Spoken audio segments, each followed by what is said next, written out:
ہمیں رب تعالیٰ نے یہ موقع دیا کہ ہم اپنے رب کی رضا کے کاموں میں مشغول رہیں اور اپنے آخرت کا کچھ ذخیرہ کر لیں۔ آخرت کا آنا یقینی ہے، قیامت کا آنا یقینی ہے، موت کا آنا یقینی ہے، اور موت کے بعد کا جو معاملات ہے، حساب کتاب ہے، وہ یقینی ہے۔ حضور نبی کریم صلی اللہ علیہ وسلم نے اپنے تعلیمات میں اپنی امت کو یہی سبق دیا کہ دنیا عارضی ہے، یہ دنیا فانی ہے، اس دنیا میں یہ انسان آخرت کے گھر بنانے کے لیے آیا ہے۔ دنیا کی زندگی میں یہ انسان اپنے آخرت کی کمائی کے لیے آیا ہے۔ کامیاب ہے وہ انسان، عقل مند ہے وہ انسان جس دنیا کی زندگی میں رہتے ہوئے اپنی آخرت کے لیے کچھ کما جائے۔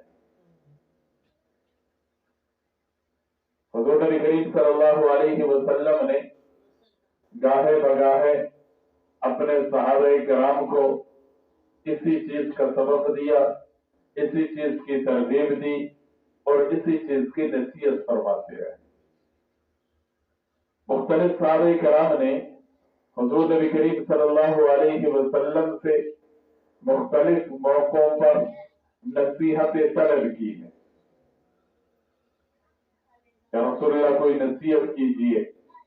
جو ایک فرما بردار پتر اپنے والد کو نصیحت لے کے زندگی گزارتا یا سفر سے جاتا، کوئی سمجھدار آدمی اپنے کسی بڑے سے کوئی نصیحتیں لے کے زندگی گزارتا ہے۔ صحابہ کرام نے حضور نبی کریم صلی اللہ علیہ وسلم سے مختلف موقعوں پر نصیحتیں دی ہیں۔ یہاں پر آج کے اس حدیث میں جس نصیحت کا ذکر ہے اور جس صحابی نے حضور نبی کریم صلی اللہ علیہ وسلم سے نصیحت طلب کی ہے، وہ صحابی ہے حضرت ابو ذر رضی اللہ تعالیٰ۔ غفار قبیلے کے ساتھ تعلق رکھنے والے حضرت ابو ذر غفاری رضی اللہ تعالیٰ عنہ حضور نبی کریم صلی اللہ علیہ وسلم کے خدمت میں جا کر آپ صلی اللہ علیہ وسلم سے درخواست کرتے، یا رسول اللہ اوصنی، اللہ کے نبی مجھے کوئی وصیت کیجیے، کوئی نصیحت کیجیے۔ اور بہت اچھی بات ہے بندہ کسی بڑے کے پاس جائے، کسی اللہ والے کے پاس جائے، وہاں پر جا کر دنیا کے لیے دعائیں کرانے کی بجائے، مالداری کی دعائیں کرانے کی بجائے بندہ اس اللہ والے سے کہہ دے کہ مجھے کوئی نصیحت کی، اور اس نصیحت کو پھر پلے باندھ لے، کیونکہ جو بڑوں کی باتیں ہوتی ہیں وہ بڑی باتیں ہوتی ہیں۔ حضور نبی کریم صلی اللہ علیہ وسلم کی بات ہے جو تمام باتوں کی سردار بات ہے۔ صحابی حضور نبی کریم صلی اللہ علیہ وسلم سے جہاں بھی نصیحت طلب کرتے ہیں، جہاں بھی کوئی حکم پوچھتے ہیں، عمل کی نیت سے پوچھتے ہیں اور عمل کر کے دکھاتے ہیں۔ اسی تو مسئلہ وہ پوچھنا ہوتا ہے جو کرنا۔ ایک صحابی آ گئے، اب صلی اللہ علیہ وسلم سے نمازوں کے بارے میں پوچھا، زکوٰۃ کے بارے میں پوچھا، رمضان کے روزوں کے بارے میں پوچھا۔ اب صلی اللہ علیہ وسلم نے ایک ایک گن کر بتلایا، اتنی نمازیں، اتنی زکوٰۃ ہے، اتنے روزے ہیں۔ جب وہ جانے لگے وہ صحابی آپ صلی اللہ علیہ وسلم کی طرف دیکھ کر کہنے لگے، لا ازید علی ھذا ولا انقص منہ شیئا، جناب نے جو فرمایا اسی پہ عمل ہوئے گا۔ جب وہ مجلس سے تھوڑا سا دور ہو گئے، اب صلی اللہ علیہ وسلم نے صحابہ کرام سے فرمایا، من سرہ ان ینظر الی رجل من اہل الجنہ فلینظر الی ھذا، بھائی جب جنتی بندہ دیکھنا ہو میرے صحابی کو دیکھ لو، یہ پوچھ کے سوال اور نصیحت پوچھ کے جا رہا ہے، عمل کر کے دکھائے گا۔ ایسے نہیں پوچھتے ہیں صحابہ کرام۔ جب اسی بعض اوقات مسئلہ پوچھتے ہیں چسکے واسطے،